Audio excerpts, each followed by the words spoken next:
So, hello guys, once again welcome back to Crazy, that is concept revision anytime anywhere for JEE Mains, JEE Advanced and other engineering entrance examinations। तो हमारा organic chemistry का crash course चल रहा है for examinations जो भी आपको देने हैं, चाहे आप नीट ले लो, चाहे आप MST CET ले लो, चाहे आप WB JEE ले लो, चाहे आप JEE मेंस ले लो, आप कोई सा भी कॉम्पिटिटिव एग्जाम ले लो, सबके लिए ये आपका जो हमारा क्रैश कोर्स है, इससे बाहर आपको कुछ नहीं आने वाला है। तो जितना हम पढ़ा देंगे उतना आपके लिए सफिशिएंट होने वाला है। तो आप देख रहे होंगे धीरे धीरे करके आपके पास सारी वीडियोस आ रही है time by time, day by day. तो आज के लेक्चर में हम बात करने वाले हैं SN1 रिएक्शन के ऊपर। आज के लेक्चर में हम बात करने वाले हैं SN1 रिएक्शन के ऊपर। तो SN1 SN2 का लास्ट वीडियो में हमने पढ़ लिया था। अगर आप चैनल पे नए हैं तो इसको सब्सक्राइब कर लो, बेल नोटिफिकेशन प्रेस कर लो और हमारा डिस्क्रिप्शन बॉक्स विजिट कर लो हमारे चैनल के फीचर्स के लिए। ठीक है, अगर आप पुराने इस चैनल के ओल्ड सब्सक्राइबर है तो इसको अपना ही चैनल समझो यार। तो हम पढ़ रहे हैं SN1 that is unimolecular nucleophilic substitution reaction. नए हो तो सब्सक्राइब कर लो जल्दी से और बेल नोटिफिकेशन प्रेस कर दो। ओके, तो SN1 होता है यूनिमोलिकुलर न्यूक्लियोफिलिक सब्स्टिट्यूशन रिएक्शन। इसमें क्या होता है, जैसे मान लो आपके पास ही कार्बन है तो इसके एक प्लेन से बाहर C2H5 लगा दो, एक CH3 लगा दो, एक प्लेन के अंदर हाइड्रोजन लगा दो, मतलब प्लेन के ऊपर, और एक प्लेन के नीचे C2H5 और प्लेन के ऊपर H और एक CH3Br, H2O जो कि आपका पोलर एप्रोटिक सॉल्वेंट है, HOH, OH माइनस इसमें क्या है, न्यूक्लियोफाइल है। न्यूक्लियोफाइल क्या करेगा, अटैक करेगा। तो इसमें क्या होता है, SN1 में दो प्रोडक्ट बनते हैं, एक बनता है R कॉन्फ़िगरेशन का और एक बनता है S कॉन्फ़िगरेशन का। मतलब क्या होगा, सपोज करो अगर इसका कॉन्फ़िगरेशन R है तो एक बनेगा सेम कॉन्फ़िगरेशन का और एक बनेगा अपोजिट कॉन्फ़िगरेशन का। ठीक है, तो इस प्रोसेस को हम क्या बोलते हैं, इस प्रोसेस को बच्चों हम बोलते हैं रेसिमाइजेशन। इस प्रोसेस को हम क्या बोलते हैं, रेसिमाइजेशन। रेसिमाइजेशन बोलते हैं। अभी थोड़ा आगे चलेंगे तो आपको और क्लियरिटी आएगी, वीडियो में बने रहे। तो स्टेप 1 इसमें क्या होता है, स्टेप 1 होता है इसके अंदर फॉर्मेशन ऑफ कार्बोकेटाइन। SN1 में जी हाँ कार्बोकेटाइन बनता है, ट्रांजिशन स्टेट नहीं बनती। तो आइए देखते हैं फॉर्मेशन ऑफ कार्बोकेटाइन क्या होता है। इसमें क्या होता है कि ये आपके पास जो है ये एल्काइल हैलाइड है, इसमें H2O कुछ इस तरह से। तो इसके पास बच्चों देखो, इसके पास जो आपका न्यूक्लियोफाइल है वो क्या है, आपके पास OH माइनस है। अगर न्यूक्लियोफाइल इसमें OH माइनस है तो होगा क्या कि ये Br वाला जो बॉन्ड है इस पे ये जैसे ही न्यूक्लियोफाइल इसकी तरफ अप्रोच कर रहा होगा, पोलैरिटी डेवलप होगी, इस पे आएगा पार्शियल पॉजिटिव और इस पे आएगा पार्शियल नेगेटिव। पार्शियल नेगेटिव क्या होगा, ये Br क्या है, एक लीविंग ग्रुप है, तो ये क्या करेगा, यहाँ से लीव करेगा, यहाँ से लीव करेगा Br नेगेटिव के फॉर्म में और कार्बोकेटाइन फुल्ली डेवलप हो जाएगा। अगर कार्बोकेटाइन तुम्हारा फुल्ली डेवलप हो जाएगा तो ये बन जाएगा लीविंग ग्रुप हटके फर्स्ट क्लासिकल कार्बोकेटाइन। तो ये वाला जो स्टेप होता है रेट डिटरमाइनिंग स्टेप होता है या स्लो स्टेप होता है। तो RDS is nothing but formation of first carbocation. अब कार्बोकेटाइन बन गया तो सेकंड स्टेप में क्या होगा, जो अपना न्यूक्लियोफाइल था, जो अप्रोच करा था, जिसके अप्रोच करने से कार्बोकेटाइन बना था, अब वो कार्बोकेटाइन पे फुल्ली अटैक करेगा। अभी तक उसने अप्रोच किया था, अब वो अटैक करेगा। तो ये क्या करेगा, अब जो न्यूक्लियोफाइल होता है वो दो तरह से इसमें अटैक करता है, इसीलिए दो प्रोडक्ट बनते हैं, एक सेम कॉन्फ़िगरेशन का और एक अपोजिट कॉन्फ़िगरेशन का। तो अगर ये सेम तरफ से अटैक करता है तो रिटेंशन ऑफ कॉन्फ़िगरेशन होता है, मतलब इसका R कॉन्फ़िगरेशन था तो इसका भी R कॉन्फ़िगरेशन होगा। और अगर ये बैक साइड से अटैक करता है, ये मैं R इसका ऐसे एग्जांपल लेके बोल रहा हूं, इसका निकाल लेना, R हो भी सकता है नहीं भी हो सकता, जस्ट एग्जांपल के बोल रहा हूं। अगर ये बैक साइड से अटैक करेगा तो इसका कॉन्फ़िगरेशन इन्वर्ट हो जाएगा। SN2 में भी ऐसा ही होता है ना, बैक साइड से अटैक करता है तो इन्वर्जन ऑफ कॉन्फ़िगरेशन हो जाता है।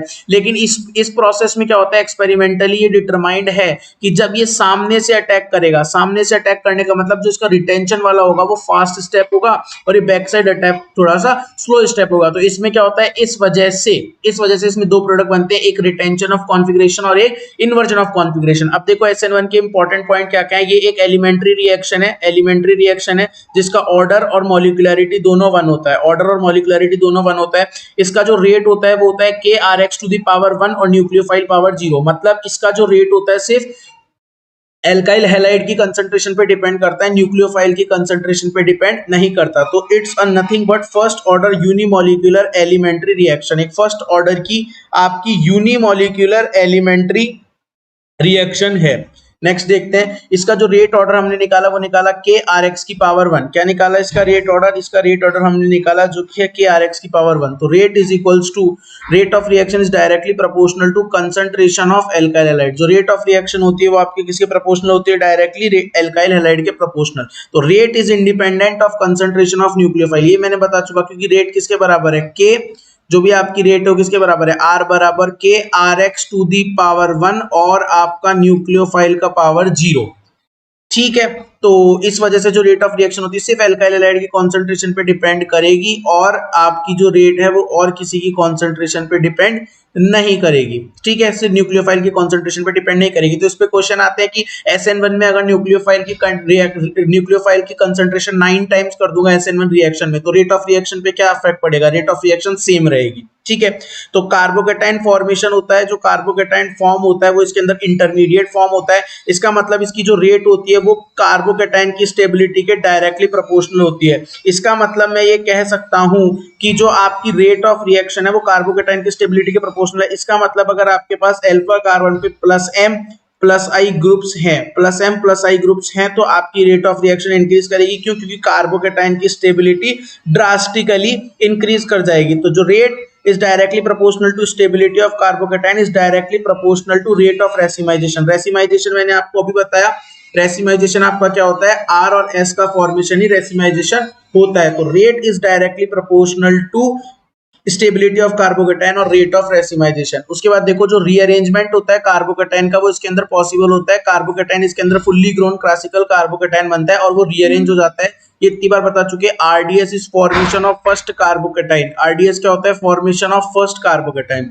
उसके बाद ये जो रिएक्शन होती है ये फेवर्ड होती है पोलर प्रोटिक सॉल्वेंट में। कौन से सॉल्वेंट में? पोलर प्रोटिक सॉल्वेंट में। जबकि लास्ट वीडियो में बताया था SN2 होती है पोलर एप्रोटिक में, जबकि SN1 किस में होती है? आपकी पोलर प्रोटिक के अंदर। इसका ऑर्डर ऑफ रिएक्टिविटी क्या होता है? वही बेंजाइल अलाइल एल्काइल। SN2 में भी यही था, बेंजाइल अलाइल एल्काइल, लेकिन उसमें था 1 डिग्री 2 डिग्री 3 डिग्री, क्योंकि उसकी रेट स्टेरिक हिंड्रेंस के इनवर्सली प्रोपोर्शनल होती है। इसमें स्टेरिक हिंड्रेंस का कोई लोचा नहीं होता, इसलिए इसकी रेट 3 डिग्री 2 डिग्री और 1 डिग्री के डायरेक्टली रिलेटेड होती है। क्यों? क्योंकि stability of carbocation, benzylic position ये वाली होती है, अलाइलिक पोजीशन ये वाली होती है और एल्काइलिक पोजीशन ये वाली होती है, is greater than 3 degree 2 degree और 1 डिग्री। ठीक है, तो ये हो गई आपकी ऑर्डर ऑफ रिएक्टिविटी। और एल्काइल हैलाइड के रेस्पेक्ट में देखेंगे तो RI की रेट सबसे ज्यादा होती है, फिर RBr की, फिर RCl की और फिर RF की। ऐसा क्यों?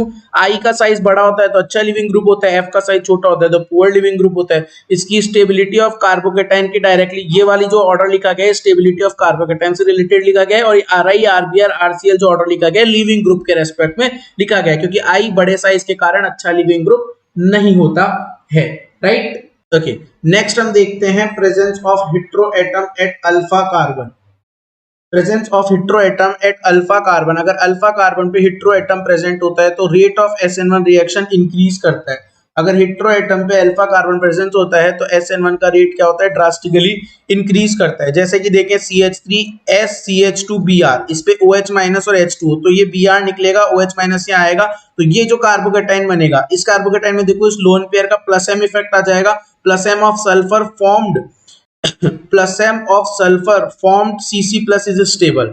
अच्छा, सल्फर का प्लस m है तो जो फॉर्म्ड कार्बोकेटाइन है वो स्टेबल है, जिसके कारण रेट ऑफ रिएक्शन बढ़ रही है। अब हेटेरोएटम क्या होंगे आपके? वही, अगर यहाँ पे ऑक्सीजन लगा देता तो उसके भी लोन पेयर होते, नाइट्रोजन लगा देता उसके भी लोन पेयर होते, फॉस्फोरस लगा देता उसके भी लोन पेयर होते, तो कोई भी हेटेरोएटम जनरली जो आपके फॉस्फोरस, नाइट्रोजन, ऑक्सीजन, सल्फर और कभी कभी फ्लोरीन भी ले लेते हैं, लेकिन ये तो पहले से एल्काइल हैलाइड है तो इसमें और क्या फ्लोरीन मिक्स करना। ठीक है, तो दूसरी बात देखो, presence of pi electron at beta carbon increases rate of SN1 reaction. Pi electron beta carbon पे क्या होगा? अगर pi electron density beta carbon पे आ जाएगी तो कार्बोकेटाइन रेजोनेंस कर लेगा पाई इलेक्ट्रॉन के साथ, जिसकी वजह से स्टेबिलिटी अचीव हो जाएगी। तो देखो कैसे, ये आपका पाई इलेक्ट्रॉन क्लाउड है और इससे मैंने लगा दिया CH2Br, तो यहाँ से टूटेगा आपका ये कार्बोकेटाइन बनेगा। ये कार्बोकेटाइन इस डबल बॉन्ड के साथ इस पाई डेंसिटी के साथ रेजोनेंस करेगा, क्योंकि ये अल्फा कार्बन है और ये बीटा कार्बन है, तो बीटा कार्बन पे पाई इलेक्ट्रॉन डेंसिटी है तो रेजोनेंस स्टेबलाइज्ड क्या बनेगा? कार्बोकेटाइन बनेगा। SN1 रिएक्शन के अंदर दो प्रोडक्ट बनते हैं, ये हमने देखा, एक बनता है रिटेंशन ऑफ कॉन्फिगरेशन से और एक बनता है इन्वर्जन ऑफ कॉन्फिगरेशन से। लेकिन जनरली देखा जाए तो इन्वर्जन प्रोडक्ट की जो परसेंटेज होती है वो ज्यादा होती है रिटेंशन प्रोडक्ट से। अगर मैं पूछूं कि किसका परसेंटेज ज्यादा होगा तो इन्वर्जन का ज्यादा होगा रिटेंशन से। इसका मतलब इन्वर्जन जो होगा वो मेजर प्रोडक्ट होगा। अगर आपसे पूछा जाए कौन सा मेजर है SN1 में, तो जो इन्वर्जन ऑफ कॉन्फिगरेशन से बनेगा वो मेजर प्रोडक्ट बनेगा, क्योंकि उसका परसेंटेज ज्यादा होता है। SN1 में दोनों प्रोडक्ट बनते हैं, inversion of configuration and retention of configuration, but in general percentage of inversion product is more than percentage of retention product. ये पॉइंट आपको याद रखना है। ऐसे कंपाउंड्स जो कि SN1 नहीं देते, सबसे पहले वही अराइल हैलाइड, लास्ट वीडियो में बताया था अराइल हैलाइड क्यों, क्योंकि रेजोनेंस होने की वजह से यहाँ पे क्या आ जाता है तुम्हारा पार्शियल डबल बॉन्ड कैरेक्टर आ जाता है, पार्शियल डबल बॉन्ड कैरेक्टर आ जाता है रेजोनेंस की वजह से। तो जो आपका एक्स होता है, जो लीविंग ग्रुप होता है, वो लीव नहीं कर पाता, इसलिए नहीं दे पाता। विनाइल हैलाइड क्या होता है, C double bond C X, तो विनाइल हैलाइड क्यों नहीं दे पाता, क्योंकि विनाइल कार्बोकेटाइन अनस्टेबल है, क्योंकि sp2 कार्बन पे sp2 कार्बन पे आपका कार्बोकेटाइन हाईली अनस्टेबल, तो विनाइल कार्बोकेटाइन लेस स्टेबल होता है, इस वजह से ये भी नहीं देता। ब्रिज हैलाइड क्यों नहीं देते, ये भी लास्ट में बताया था, due to violation of Bredt's rule, last video में बता रखा है ब्रेड्स रूल और वो सब, तो आप लास्ट वीडियो देख सकते हैं, डिस्क्रिप्शन में लिंक मिल जाएगा आपको। ऐसे कंपाउंड जिन पे CO ग्रुप है अल्फा पोजीशन पे, वो आपके SN1 रिएक्शन नहीं देते, जबकि वो कंपाउंड, वो हैलाइड्स जिनका CO ग्रुप है अल्फा पोजीशन पे, वो SN2 की रेट ड्रास्टिकली उनकी इंक्रीज करती है। क्यों? क्योंकि इलेक्ट्रॉन विड्रॉइंग ग्रुप है CO, तो ट्रांजिशन स्टेट को स्टेबलाइज करता है। लेकिन ऐसे ये इलेक्ट्रॉन विड्रॉइंग ग्रुप है तो कार्बोकेटाइन को डिस्टेबलाइज करेगा, इसलिए अल्फा पोजीशन पे CO ग्रुप होने से SN1 की जो रेट है वो डिक्रीज हो जाएगी, वो इंक्रीज नहीं होगी। जैसे देखो RCOCH2X है, OH minus H2O, RCOCH2 plus बनेगा, ये X यहां से निकलेगा तो यहाँ पे कार्बोकेटाइन बनेगा। अब ये CO क्या है, इलेक्ट्रॉन विड्रॉइंग ग्रुप है, तो इस कार्बोकेटाइन को माइनस M ग्रुप बोल रहे हैं, इलेक्ट्रॉन विड्रॉइंग ग्रुप बोल लो, इस कार्बोकेटाइन को क्या करता है, डिस्टेबलाइज करता है। तो CO कार्बोकेटाइन को डिस्टेबलाइज करता है, इसलिए अल्फा पोजीशन पे CO ग्रुप वाले कंपाउंड्स SN1 देते ही नहीं है। ठीक है, तो आज की वीडियो में हम इतनी ही बात करेंगे। अगर आपको वीडियो पसंद आया तो लाइक कर दो, चैनल को सब्सक्राइब कर दो, कमेंट कर दो, बेल नोटिफिकेशन प्रेस कर दो, और इस वीडियो को अपने जेई एस्पिरेंट्स या नीट एस्पिरेंट्स, कॉमेड के aspirants, bits aspirant, MST CET aspirants, WBG aspirants, सारे एस्पिरेंट्स के साथ शेयर कर दो, सारे एग्जाम्स के अंदर पूछा जाता है। तो आज की वीडियो में इतना ही, नेक्स्ट वीडियो के अंदर हम बात करेंगे और ग्रिग्नार्ड रिएजेंट वगैरह की, हेलोफॉर्म रिएक्शन जो भी अल्काइल हैलाइड से रिलेटेड है, और धीरे धीरे करके day by day, chapter by chapter आपका पूरा केमिस्ट्री का कोर्स कंप्लीट करा दिया जाएगा before your exams. Have a nice day, bye bye, take care.